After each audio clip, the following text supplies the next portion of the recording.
કેમ છે વિદ્યાર્થી મિત્રો? મજામાં છો? હવે આપણે ધોરણ 10 નો 81મો લેક્ચર આજનો. હવે એમાં આપણે 80મા લેક્ચરમાં પાયથાગોરસનું પ્રમેય અને પાયથાગોરસનું પ્રતિપ્રમેય આ વિશેની આપણે સાબિતી જેટલી હતી જે પ્રકારે સમજાવાતી હતી એ બધી કમ્પ્લીટ કરી નાખી. તમે 5-5 વખત બે પ્રમેય લખ્યા છે એવું મનમાં માની લઉં છું, બરાબર? લખ્યા કે નથી લખ્યા મને ખબર નથી, પણ છતાંય હું એમ વિચારું છું તમે 5-5 વખત લખ નાખ્યા છે. હવે આજના લેક્ચરમાં એને લાગુ પડતા દાખલા, પાયથાગોરસનું પ્રમેય અને પાયથાગોરસના પ્રતિપ્રમેયને લાગુ પડતા દાખલા. તો મને એવો પહેલો જ દાખલો સ્વાધ્યાય 6.5માં પહેલો દેખાય છે એવો કે નીચે આ ત્રિકોણની બાજુ આપી. સૂચનામાં સાંભળજો, બરાબર બોલું છું, સૂચના લખતો નથી. કે નીચે ત્રિકોણની બાજુ આપી છે, તે પૈકી કયા ત્રિકોણો કાટકોણ ત્રિકોણો છે અને કયા ત્રિકોણો કાટકોણ ત્રિકોણો નથી તે જણાવવાનું અને કર્ણની લંબાઈ શોધવાની. જો કાટકોણ ત્રિકોણ હોય તો તમારે કર્ણ ગોતવાનો, નકર કર્ણની જરૂર નથી. તો એમાંના 4 દાખલા આપ્યા: 7, 24, 25. પહેલી રકમ છે સ્વાધ્યાય 6.5 દાખલા નંબર 1. હવે એમાં 7 સેમી, 24 સેમી, 25 સેમી, ત્યારબાદ બીજો નંબર, ત્રીજો નંબર અને ચોથો નંબર. બીજા નંબરમાં છે 3, 8, 6.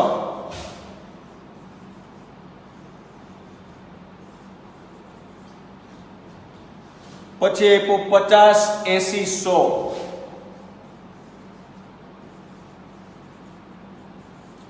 ચોથા નંબરમાં આપ્યું છે 13, 12, 5. આ 4 દાખલાની રકમ મેં તમારી સામે લખી નાખી, બરાબર? ચેક કરો તમે. હવે આ 4 રકમ છે, એમાં તમારે જવાબ શું આપવાનો, કેમ કહેવાનું? કાટકોણ ત્રિકોણ છે કે નથી કહેવાનું. તો કાટકોણ ત્રિકોણ ક્યારે હોય? એમાં પાયથાગોરસનું પ્રતિપ્રમેય હોય ને, પ્રતિપ્રમેય એને યુઝ કરવાનું. કારણ કે કઈ રીતે સાબિત કરતા હતા? જો બે બાજુના વર્ગોનો સરવાળો ત્રીજી બાજુના વર્ગને બરાબર થતો હોય તો એમાંનો એક ખૂણો 90 છે, તો આપણે પાયથાગોરસના પ્રતિપ્રમેયમાં સાબિત કર્યું, તમને ખબર જ છે, બરાબર? તો 7 સેમી, 24 સેમી ને 25 સેમી તો અહીં લખું છું. આમાં મોટા મોટું કોણ? 7 સેમી, 24 સેમી, 25 સેમી. આ 3 માપ છે, એમાં મોટું માપ કોણ? તો કે 25. તો 25 નો તમે વર્ગ કરો એટલે કેટલો થાય? 625. 25 નો સ્ક્વેર કરો એટલે શું થાય? 7, 24, 25. આ ત્રણેયમાં મોટો આંકડો કયો? તો કે 25. 25 નો વર્ગ 625. હવે આ બે બાજુના વર્ગોનો સરવાળો કરો તો કે 7 નો વર્ગ પ્લસ 24 નો વર્ગ. તો 7 નો વર્ગ 49, 24 નો વર્ગ 576, ટોટલ કરો 625 થશે. રેડી? ચેક કરો. તો પાછું બોલું, 7 સેમી, 24 સેમી, 25 સેમી આ બધી ખાલી જગ્યા પૂછાય એવું છે. 3 માર્કનો મોટો દાખલો નથી, બરાબર? એટલે કોઈ એમાં ગંભીરતાપૂર્વક જોવાની જરૂર નથી. આ હાવ હેલામ હેલી વસ્તુ સમજાવું છું તમને. ત્રણેયમાં મોટા મોટો આંકડો 25 છે, તો 25 નો વર્ગ 625, કામ પૂરું. પછી બાકીના બે બચ્યા કોણ? તો કે 7 ને જો ઈ બેયના વર્ગોનો સરવાળો, તો 7 નો વર્ગ 49, 24 નો વર્ગ 576, 576 ને 49, 625. તો બે હરખા થઈ ગયા. તો બે હરખા થઈ ગયા એટલે એનો અર્થ એવો થયો કે આ માપ જે આપ્યું છે એ કાટકોણ ત્રિકોણ છે. કાટકોણ ત્રિકોણ છે. હવે એમાં તમારે કાટકોણ ત્રિકોણ છે તો બસ કર્ણની લંબાઈ, તો કે કાટકોણ ત્રિકોણ હોય ને એમાં કર્ણ સૌથી મોટી બાજુ હોય, એ તમને ખબર છે, બરાબર? આમાં કોઈ માપ હું લેતો નથી. હું ટેક્સ્ટ બુકમાં ઈ જ જોતો હતો કે આમાં કોઈ બાજુના માપ લીધા છે. આનું નામ AC, આનું માપ AB, આનું માપ BC, એવું કાંઈ કરવાની જરૂર નથી.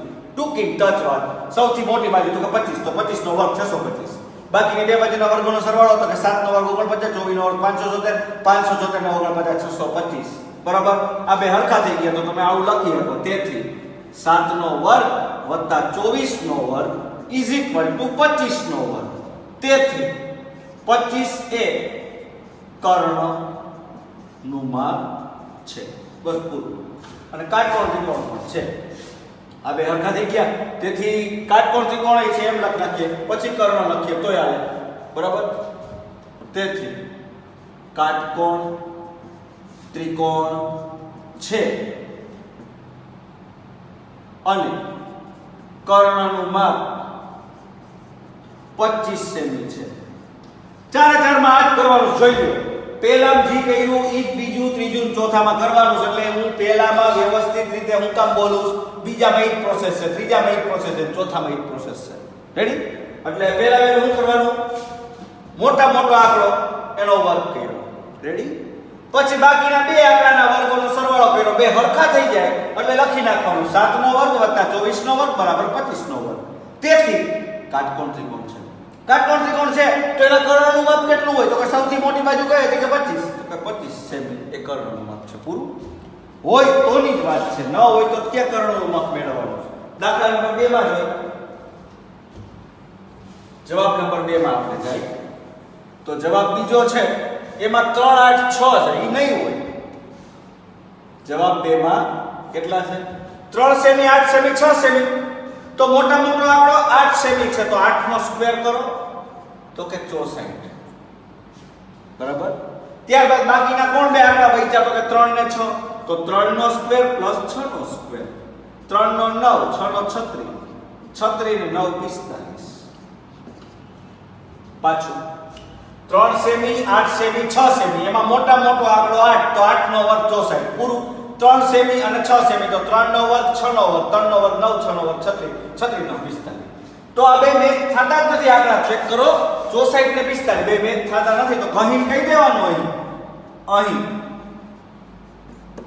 3 નો સ્ક્વેર પ્લસ 6 નો square is not equal to 8 નો સ્ક્વેર તેથી કાટકોણ ત્રિકોણ નથી તો કાટકોણ ત્રિકોણ નથી તો કર્ણય થોડોક હોય તો કર્ણય નથી તો કર્ણનું માપ મળે ને તો એવું લખવાની જરૂર નથી તેથી કર્ણનું માપ મળતું નથી કર્ણ ન જ મળે રેડી તમે કઈ ભાવનગરની બસમાં બેઠા હોય તો પછી ત્યાં અમરેલી થોડુંક આવે એમાં જે ભાવનગર જવાનું હોય ત્યાં જ આવે તો આમાં કઈ જ દીધું છે કે કાટકોણ ત્રિકોણ નથી તો કર્ણ થોડોક હોય રેડી હાલો હજી એકવાર પાછું જોઈ લો 8 નો વર્ગ 64 3 નો વર્ગ 9 6 નો વર્ગ 36 36 9 45 64 ની સામે 64 થવા જોઈએ 45 થયા એટલે ઇઝ નોટ ઇક્વલ ટુ કીધું તેથી કાટકોણ ત્રિકોણ નથી 3 નંબર ને 4 નંબર બંને છે કારણ કે પાયથાગોરસિયન ત્રિપુટી છે નહીં ચોથું નહીં હોય પછી ખબર નહીં નથી ને પાયથાગોરસિયન ત્રિપુટી ત્રીજું નહીં હતું હાલ હવે છે ચેક કરીએ પહેલા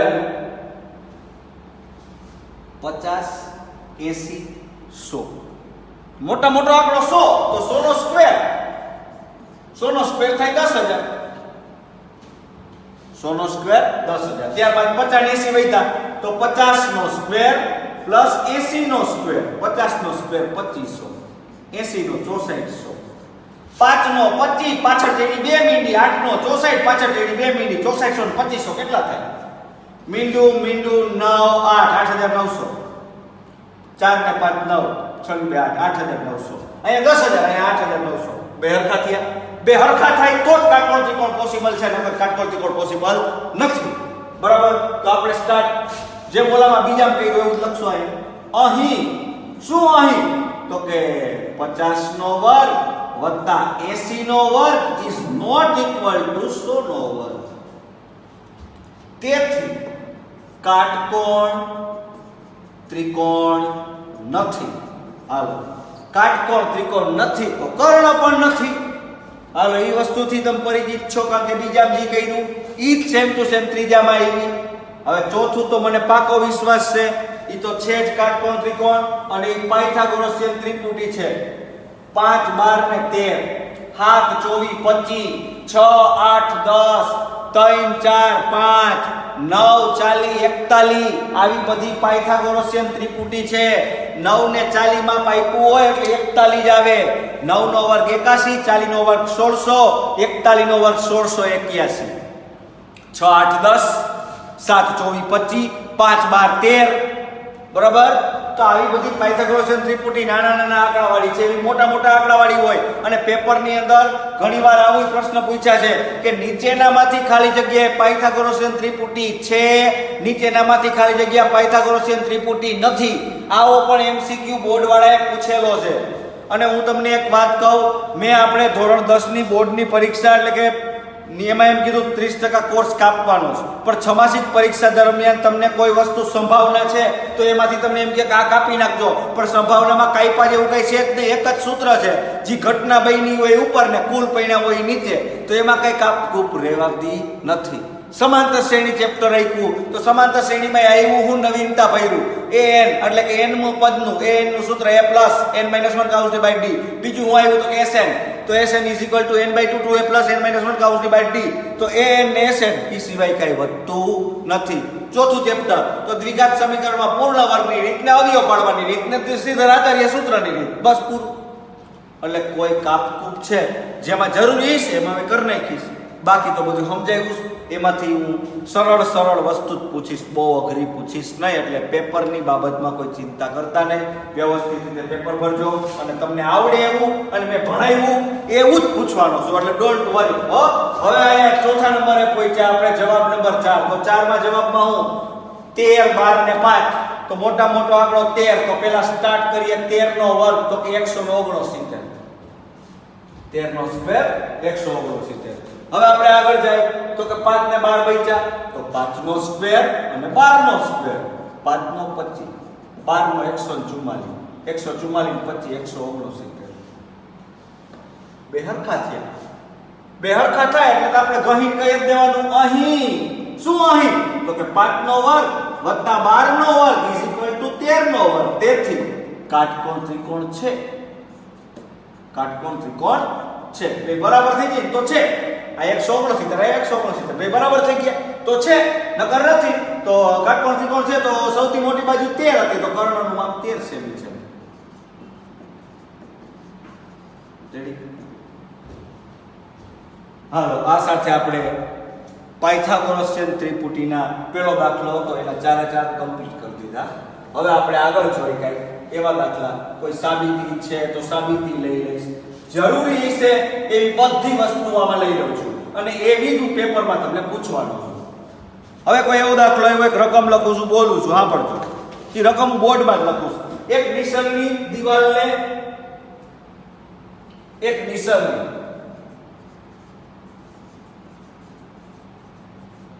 દિવાલને અઢેલીને એવી રીતે ગોઠવી છે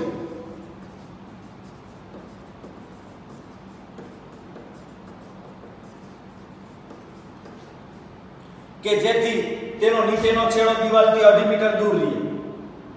ગોઠવી છે કે જેથી તેનો નીચેનો છેડો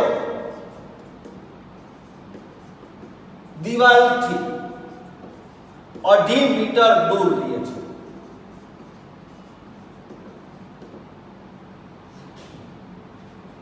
અને ઉપરનો છેડો જમીનથી 6 મીટર ઊંચે દૂર રહે અને ઉપરનો છેડો જમીનથી 6 મીટર ઊંચે બારીને અટકે છે. તો નિસરણીની લંબાઈ શોધો.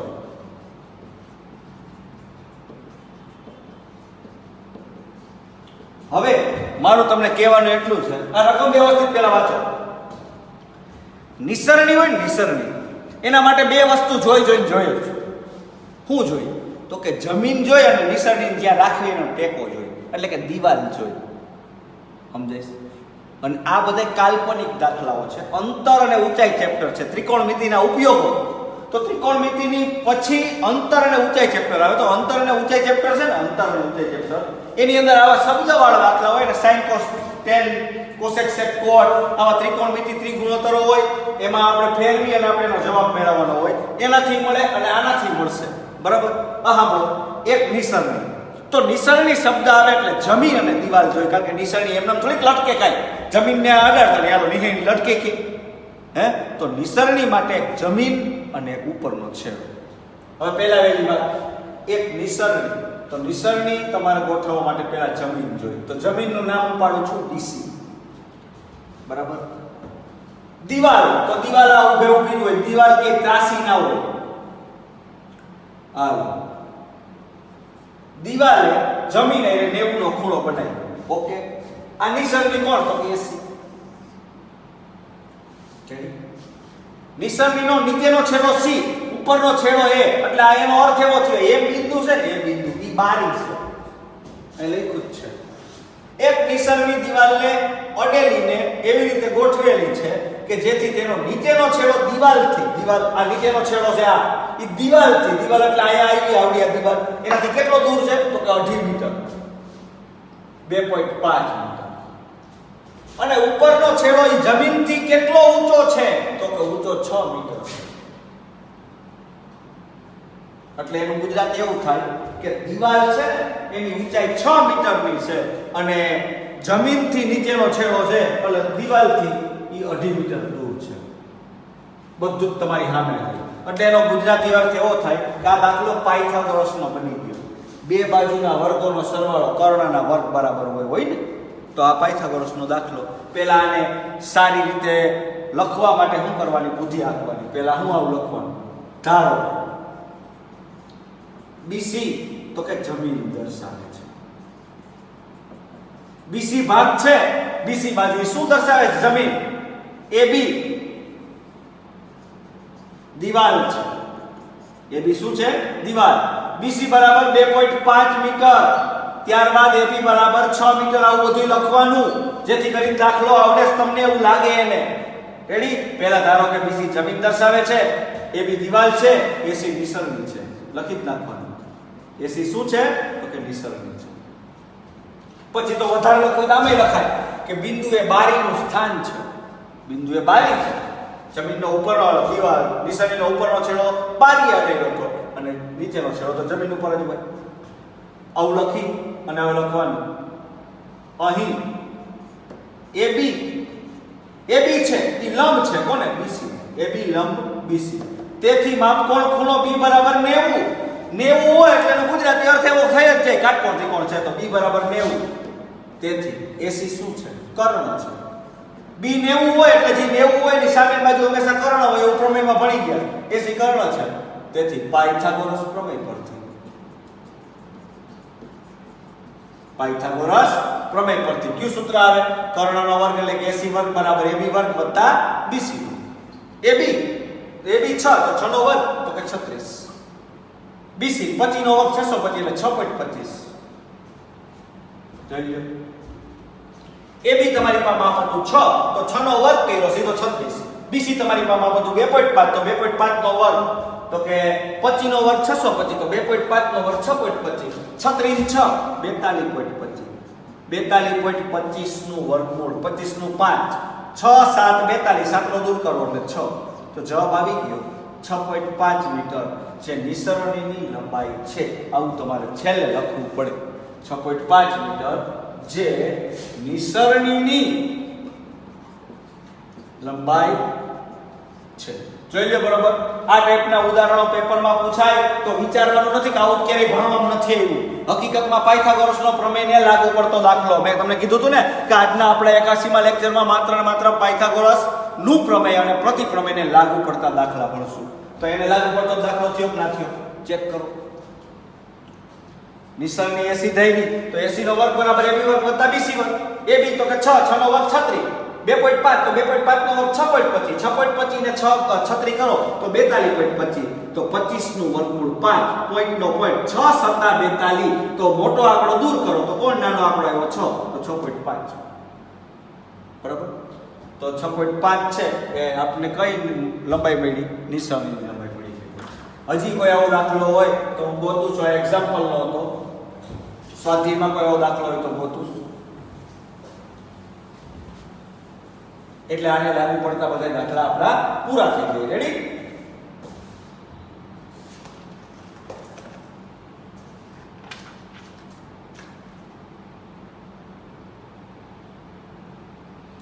એવો આપ્યો 10 મીટર લાંબી એક નિસરણી જમીનથી 8 મીટર ઊંચે એક બારીને અટકે છે. 10 મીટર લાંબી નિસરણી, 10 મીટર લાંબી નિસરણી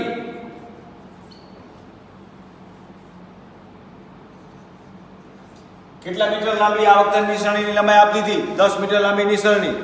જમીનથી 8 મીટર ઊંચે આવેલી, જમીનથી 8 મીટર ઊંચે આવેલી બારીને અડકે છે. અટકે છે એટલે અડે છે એમ, બરાબર. અટકે છે એટલે કે નવીન જઈતનું ક્યાંથી આવ્યું? 10 મીટર ઊંચી બારીને અટકે છે. નિસરણીના નીચેના છેડાનું દિવાલના તળિયેથી અંતર, નિસરણીના નીચેના છેડાનું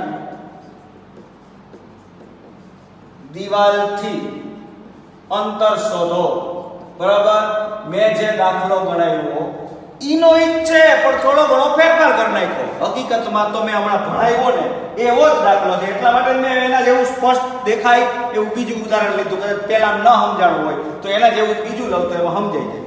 આમાં હવે ખબર પડી જ જાય. જો કે નિસરણી શબ્દ આવે એટલે તમારે જમીન અને દિવાલ જોઈ, કારણ કે નિસરણી છે ને કોઈ દિવસ એમનું ના હોય.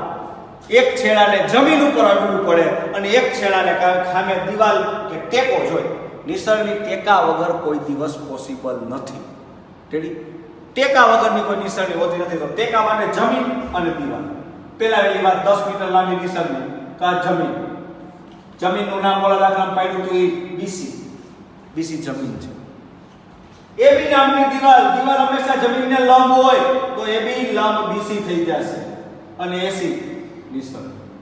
એને કહી દીધું હતું 10 મીટર લાંબી નિસરણી. તો અહીં લખી નાખું 10 મીટર નિસરણી. આવું વ્યવસ્થિત આકૃતિ દોરવાની, કાટખૂણો દોરવાનો, નામ લખવાનું. 10 મીટર નિસરણી. જમીનથી 8 મીટર ઊંચે, અહીંયા 8 મીટર ઊંચે આ જમીન અહીંયા છે, તો જમીનથી 8 મીટર ઊંચે આ બારી છે. એ બિંદુ 8 મીટર દિવાલ, બિંદુ એ બારીનું સ્થાન છે એવું લખશું આ વખતે. હાલો, બરાબર. તો નિસરણીનો નીચેનો છેડો એટલે આ સી બિંદુ, ત્યાંથી દિવાલનું અંતર એટલે બીસી શોધવાનું. રેડી? એવું લખવું જ લખાય કે નિસરણીના નીચેના છેડાથી દિવાલ સુધીનું અંતર બીસી દર્શાવે છે અથવા બીસી જમીન છે. જે લખવું તમારા મનમાં આવે લખશું.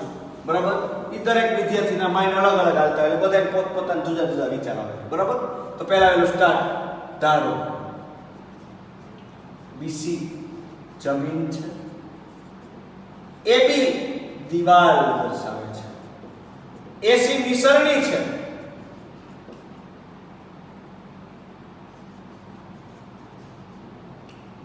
બિંદુ એ બારીનું સ્થાન છે.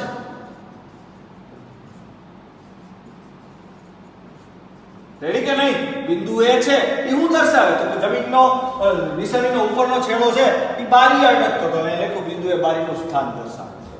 માપ આપ્યા એ લખાય. એસી બરાબર 10 મીટર, એબી બરાબર 8 મીટર. નિસરણીના નીચેના છેડાથી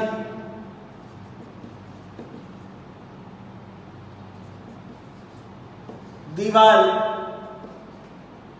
નું અંતર બીસી છે. નિસરણીના નીચેના છેડાથી દિવાલનું અંતર કોણ છે? તો કે બીસી છે. પછી લખાય. હવે સ્ટાર્ટ કરી દે. બહુ લાંબુ લઈ જાય તો ફકરા ભરાય. પછી 2 માર્કમાં કઈ ભેગા ના આવે એમ કે. બરાબર. એટલે લખ નાખીએ. લખી ચાલુ કરી દેવાનું. અહીં એબી છે કોને લંબ છે? તો કે બીસી ને. એબી લંબ બીસી. તેથી માપ કોણ ખૂણો બી = 90. બી ખૂણો એટલે કે ખૂણો બી કાટખૂણો થયો એટલે એની સામેનો એસી શું હોય? કર્ણ છે. તેથી એસી કર્ણ છે. તેથી પાયથાગોરસ પ્રમેય પરથી શું દેખાડવાનું? કે સૂત્ર AB² + BC² બરાબર AC² કે AC² બરાબર AB² + BC². માપ મૂકવા માંડો. તો કે AC 10 નો વર્ગ તો કે 100. AC તો કે 10 નો વર્ગ 100. AB 8 નો વર્ગ 64. BC² ખબર નથી.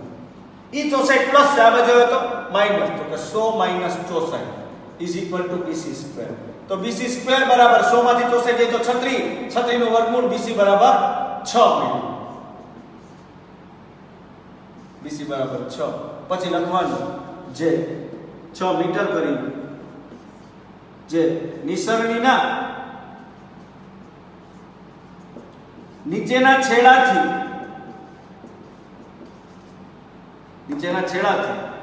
દિવાલ સુધીનું અંતર છે.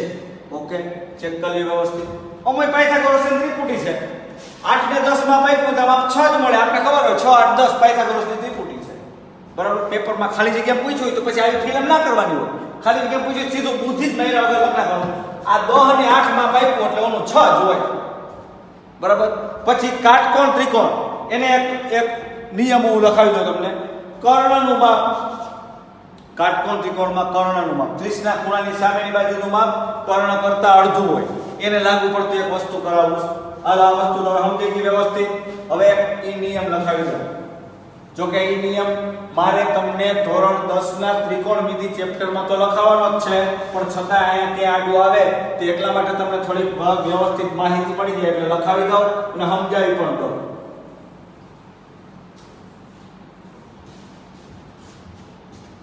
આ કાટકોણ ત્રિકોણ જોજો બરોબર. નામ છે એબીસી. રેડી?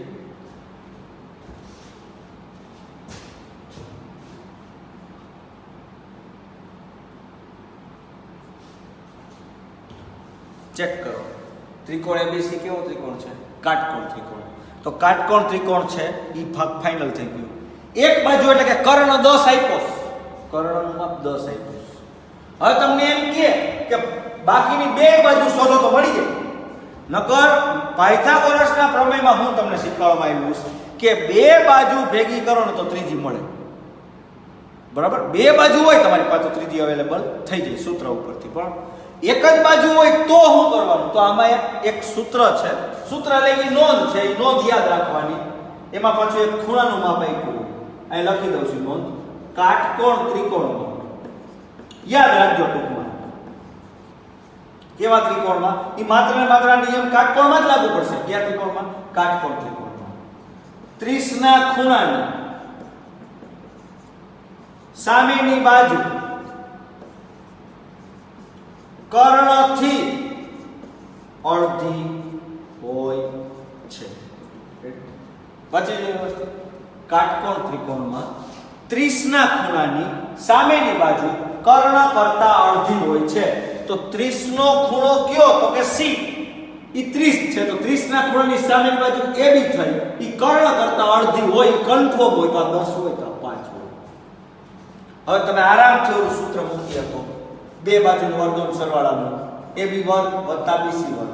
10 નો વર્ગ તો કે 100. આનો 25. BC શોધવો હોય તમારે તો આરામથી મળે. આ 25 આ બાજુ આવે તો 75. BC સ્ક્વેર 75 નું વર્ગમૂળ 25 તેરી 75. 25 નું 5 તેરી એટલે કે તેરી વર્ગમૂળનો 5/3. ટૂંકમાં એક જ બાજુ હોય તો પણ બાકીની બે બાજુ તમે મેળવી શકો છો. બરાબર? ઈ કેવી રીતના? આ નિયમને અનુલક્ષીને. બરાબર?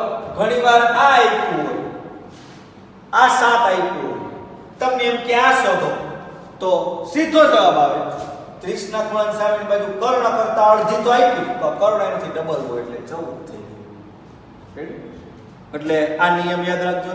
પછી કાટકોણ ત્રિકોણમાં મધ્યગાનું માપ, કાટકોણ ત્રિકોણમાં મધ્યગાનું માપ કર્ણ કરતા અડધું હોય. આ પણ નિયમ છે. એને લાગુ પડતા દાખલા આવશે. હવે એપોલોનિયસનું પ્રમેય. એપોલોનિયસનું પ્રમેય એક પ્રકારની અગત્યનું પરિણામ છે. આ ત્રિકોણ એબીસી, ત્રિકોણ એબીસી ને લખવાનું. ત્રિકોણ એબીસી માં એડી મધ્યગા છે. ત્રિકોણની ત્રણેય મધ્યગાઓનો સંગમ બિંદુને મધ્ય કેન્દ્ર કહેવાય. ત્રિકોણનું કોઈ એક શિરોબિંદુ તેની સામેની બાજુના રેખાખંડનું મધ્ય બિંદુ બની જાય એ મધ્યગા હોય. ત્રિકોણની ત્રણેય મધ્યગાઓ જ્યાં ભેગી થાય એને ત્રિકોણનું મધ્ય કેન્દ્ર કહેવામાં આવે. યામ ભૂમિતિ ચેપ્ટરમાં આવશે. યામ ભૂમિતિ નામનું 7મું ચેપ્ટર છે ને પછીનું, એમાં આવશે મધ્ય કેન્દ્ર. બરાબર? મધ્ય કેન્દ્ર કેને કહેવાય? ત્રિકોણની ત્રણેય મધ્યગાઓ ભેગી થઈ અને ક્યાંક સંગમ બિંદુ બનાવે. એ ભેગી થતી હોય. કેમ 4 રસ્તા ભેગા થાય બાયપાસ કહી, એમ ત્રણેય મધ્યગાઓના સંગમ બિંદુને શું કહેવાય? મધ્ય કેન્દ્ર. મધ્ય કેન્દ્ર પછી આ ત્રિકોણનું કોઈ એક શિરોબિંદુ તેની સામેની બાજુના રેખાખંડનું મધ્ય બિંદુ બની જાય તો એ મધ્યગા. એબી એડી જેવી મધ્યગા થઈ ઈ ભેગું આ બે ભાગ હરખા થઈ ગયા કારણ કે ડી છે એ બીસી નું મધ્ય બિંદુ છે ત્રિકોણ એબીસી માં એડી મધ્યગા છે તેથી ડી એ બીસી નું શું છે મધ્ય બિંદુ છે તો એપોલોનિયસ નો પ્રમેય શું કહેવા માંગે છે મારી ગુજરાતી ભાષામાં સાંભળજો મધ્યગા જેને આઈડી નથી ઈ સિવાયની બે બાજુ કઈ છે આવા ટોટલ ત્રણ બાજુ હોય એબી બીસી એસી મધ્યગા કેને આઈડી તો કે બીસી ને ઈ સિવાયની બે બાજુ કોણ છે આખે આખી તો કે એબી અને એસી તો એપોલોનિયસ પ્રમેય શું કહેવા માંગે મધ્યગા જેને આઈડી નથી ઈ સિવાયની બાજુ કઈ તો કે એબી વર્ગ વત્તા એસી વર્ગ ઈ બે બાજુના વર્ગોનો સરવાળો મધ્યગા કને આઈડી તો કે બીસી ને આઈડી સિવાયની બે બાજુ કઈ તો કે એબી વર્ગ વત્તા એસી વર્ગ ઇઝ ઇક્વલ ટુ 2 એડી વર્ગ વત્તા 2 બીડી વર્ગ આવું સૂત્ર છે બે બહાર કાઢીએ તો તમે બે કોમન કાઢીને આવે લખીએ તો 2 બહાર કાઢીને એડી વર્ગ વત્તા બીડી વર્ગ આ બીડી વર્ગ એ આલે ડીસી વર્ગ એ આલે એટલે બે ભાગ હરખા જ છે રેડી હજી પાછું બોલું મધ્યગા આમાં આ દાખલા કેમ પૂછાય તો કે આમાંથી ટોટલ કેટલા જણા છે 4 જણા 4 માંથી 3 આપી દે એકાદો ન આપે તો સૂત્ર મૂકીને જવાબ લઈ લેવાનો રેડી અને લાગુ પડતે આપણે દાખલા કરશું એબી વર્ગ વત્તા એસી વર્ગ એટલે કે મધ્યગા જેને આઈડી છે ઈ સિવાયની બે બાજુ તો એબી વર્ગ વત્તા એસી વર્ગ ઇઝ ઇક્વલ ટુ 2 2 ગુણ્યા મધ્યગાનો વર્ગ અને 2 ગુણ્યા અડધી બાજુનો વર્ગ કા પછી તમે બીડી વર્ગ એ પસંદ કરી શકો અને ડીસી વર્ગ એ પસંદ કરી શકો બેમાંથી કોઈ પણ લઈ શકો 2 એડી વર્ગ તો ફરજિયાત 2 ગુણ્યા મધ્યગાનો વર્ગ તો ફરજિયાત પણ વાય તમને ઓપ્શન મળે 2 બીડી વર્ગ એ આલે અને 2 ડીસી વર્ગ એ આલે કારણ કે ડી છે એ બીસી નું મધ્ય બિંદુ છે એટલે આ બે ભાગ હરખા જ કહેવાય આ 5 હોય તો 5 હોય આ 15 હોય તો 15 જ હોય કઈ વિચારવાનું છે ને કારણ કે ડી છે એ બીસી નું મધ્ય બિંદુ છે રેડી તો આ એપોલોનિયસ નો પ્રમેય આને લાગુ પડતા દાખલા કેવા હોય એના વિશેની પણ માહિતી આપીએ તમે દાખલા ગણાવો અને પરીક્ષાની અંદર 4 પ્રમેય છે એમાંથી કોઈ પણ એક 4 માર્કનો પૂછીશ બરાબર 4 માર્કનો એક પ્રમેય પૂછાશે પેપર સ્ટાઇલ તમને દીધી ઈ જ પ્રમાણે બોર્ડની પેપર સ્ટાઇલમાં પહેલા 16 એક માર્કના વિકલ્પો ટૂંકમાં વિકલ્પો મીન્સ કે સૂચવ્યા પ્રમાણે 4 ખરા ખોટા હોય 4-5 એમસીક્યુ હોય 4-5 ખાલી જગ્યા હોય 4-5 એક શબ્દમાં જવાબ આપો એવી રીતના દાખલા આવશે બરાબર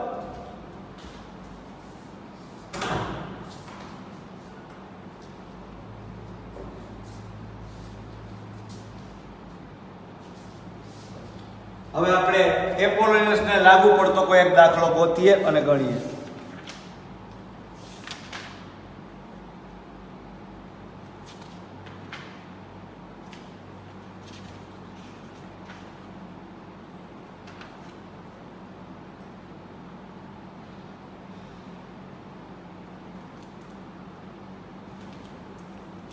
બે જ મિનિટ હો ભાઈ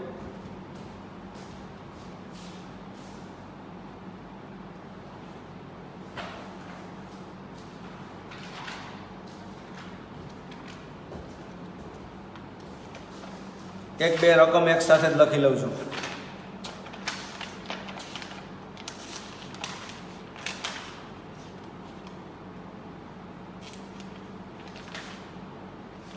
કારણ કે આમાં બહુ ઓછા ઉદાહરણો આપ્યા છે આપણી ટેક્સ્ટ બુકમાં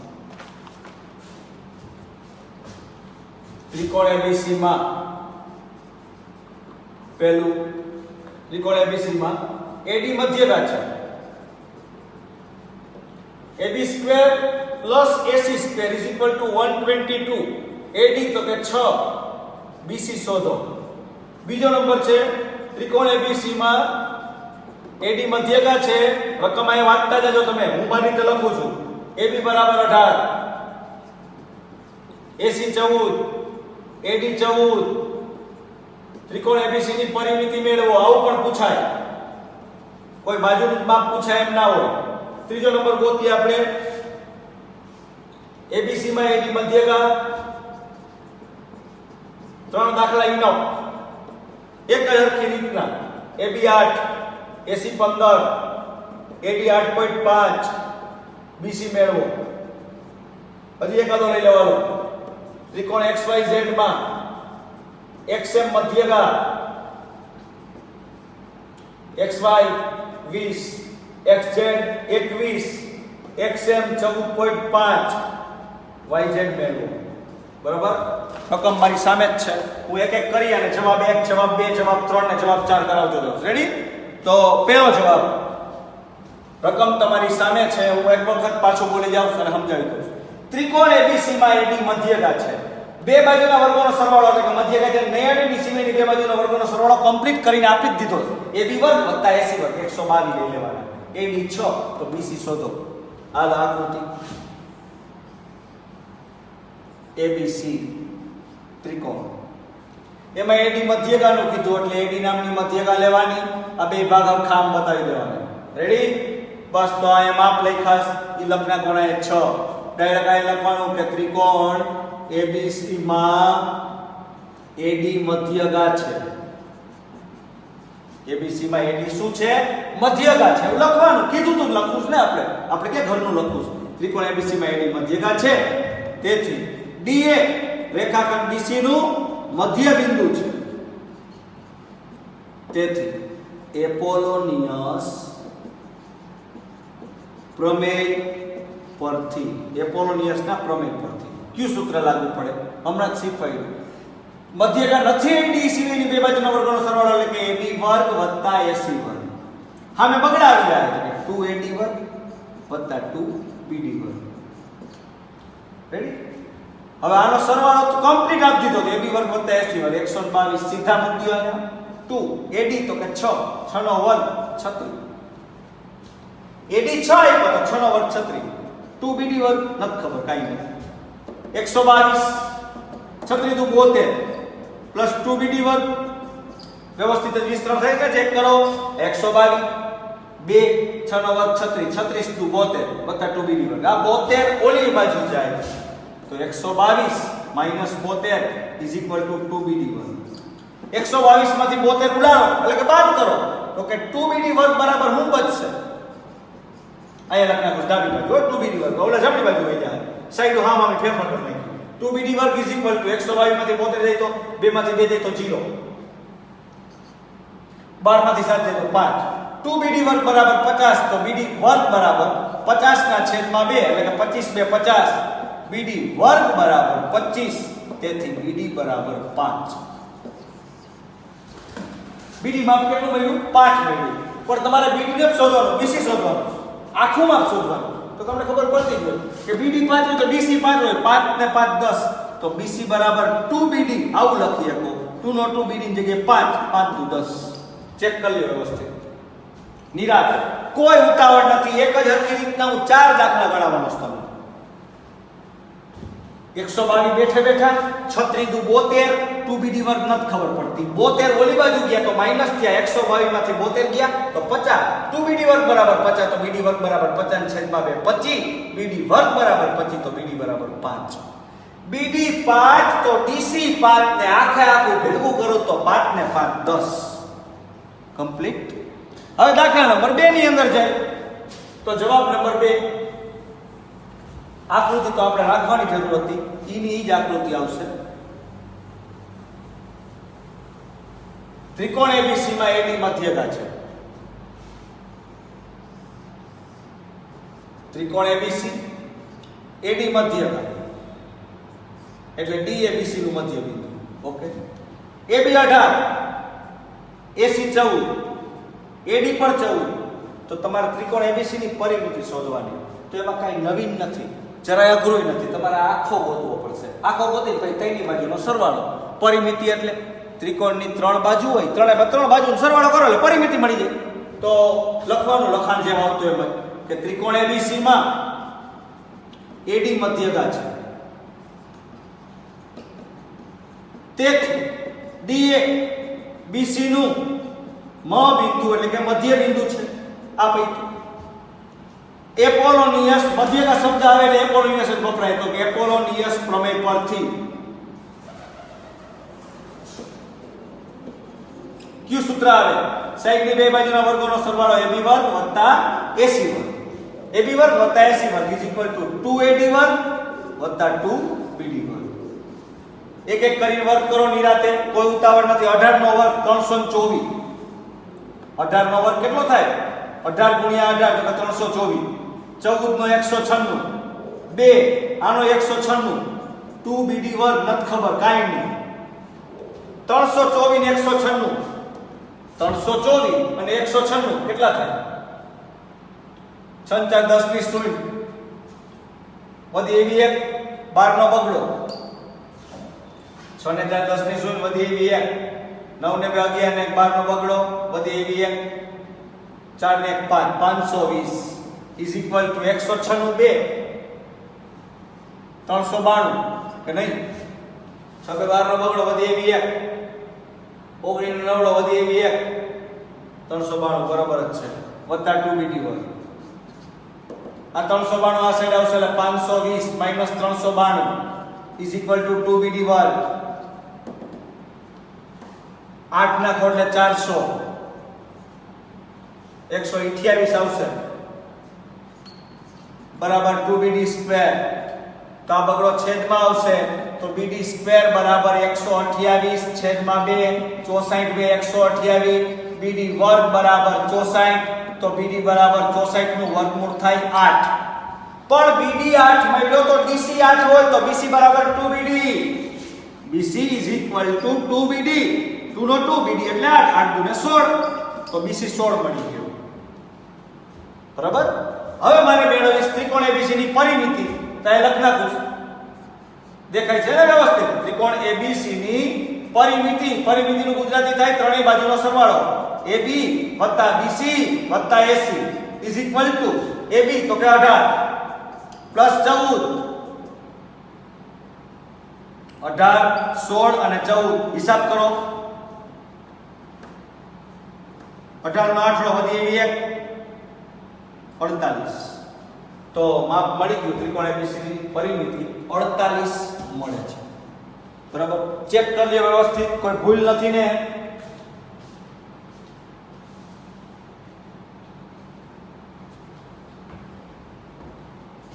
આમાં કઈ સરવાળા બાદબાકીમાં ભૂલ નથી જ ને? એમ 6 10 ની શૂન્ય વધી એવી એક 12 નો બગડો વધી એવી એક 4 ને 1 5 આ બાજુ આવ્યા એટલે 392 ને 8 400 અને બીજા 120 128 બરાબર જ છે. 64 2 128 8 ના ડબલ કર્યા એટલે BC આખો 16 થઈ ગયો. 18 16 ને 14 નો ટોટલ 48. ઓકે, જવાબ નંબર 3 ની અંદર જાય. એમાં પણ આવું જ છે, પોઈન્ટમાં છે, ગભરાવાનું નથી. જેવો છે એવો ઓકે દાખલો છે, નો પ્રોબ્લેમ. રેડી? તો હવે એમાં પણ જવાબ નંબર 3 ત્રિકોણ ABC માં AD મધ્યગા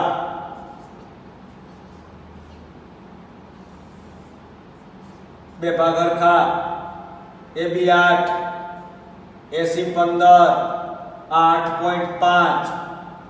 રેડી?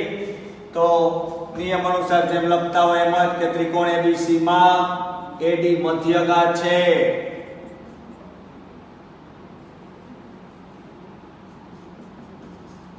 તેથી D એ BC નું મધ્ય બિંદુ છે.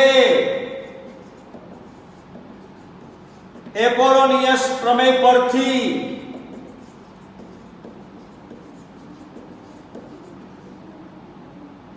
શું એપોલોનિયસ પ્રમેય પરથી? તો કે એપોલોનિયસ પ્રમેય લખવાનું AB વર્ગ વત્તા AC વર્ગ 2AD વર્ગ વત્તા 2BD વર્ગ બરાબર. હવે તમને મને એવું લાગે છે કે તમને આવડી ગયું છે વ્યવસ્થિત આ પ્રમેય. મધ્યગા નથી AD સિવાયની બાજુના વર્ગોનો સરવાળો, સામે બે મધ્યગાનો વર્ગ અને બે અડધી બાજુનો વર્ગ.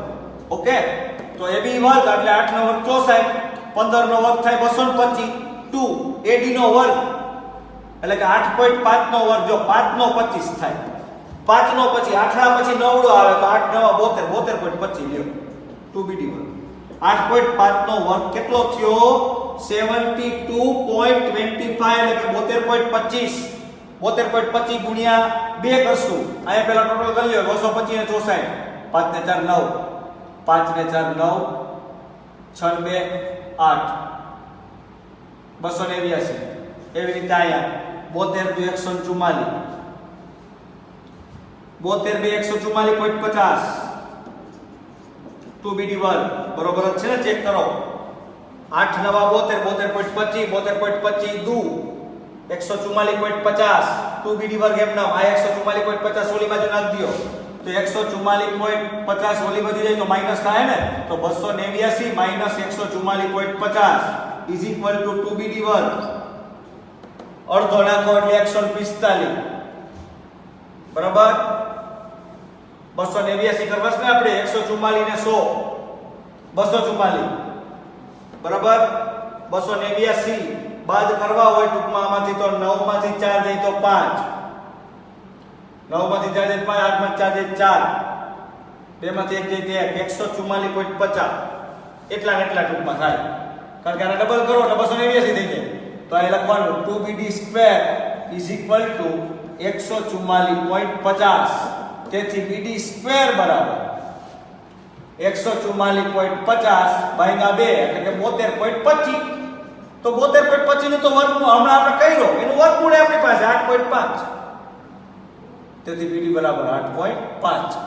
તો BC જોતો હોય તો 17, કારણ કે BC બરાબર 2BD, 2 નો 2 એટલે 8.5, 8.5 ને 17. આ જવાબ આપણો આવી ગયો. બરાબર, આવી રીતે ચોથો નંબરનો દાખલો છે XYZ, એમાં XM મધ્યગા છે. XM મધ્યગા છે, એ તમારે તમારી રીતે પ્રેક્ટિસ કરવાની અને ગણવાનો છે. હું બોલી જાઉં રકમ, XYZ માં XM મધ્યગા છે, XY બાજુનું માપ 20. હું એ રકમમાં એ આંકડા બદલાવી નાખું છું. બરાબર, ચોથો જવાબ. તો ચોથો જવાબની ટ્રાય તમારે આઈથે કરવાની જ છે અને ગણવાનો જવાબ આવવો જોઈએ. XYZ જવાબ નંબર 4. XYZ માં XM નામની મધ્યગા, XY તો કે 20, XZ તો કે 21, XM તો કે 14.5 એટલે કે મધ્યગાનું માપ 14.5 આપ્યું છે. એના ઉપરથી તમે YZ આખો ગોતવાનો, તમને મળશે YM, પછી એના ડબલ કરશો એટલે YZ મળી જશે. બરાબર, આ સાથે આપણો આજનો લેક્ચર પૂરો કરીએ. હવે આપણે આવતા લેક્ચરમાં ફરીથી કંઈક પાયથાગોરસના અને પ્રતિપ્રમેયના નવા દાખલાની પ્રેક્ટિસ કરશું. Thank you.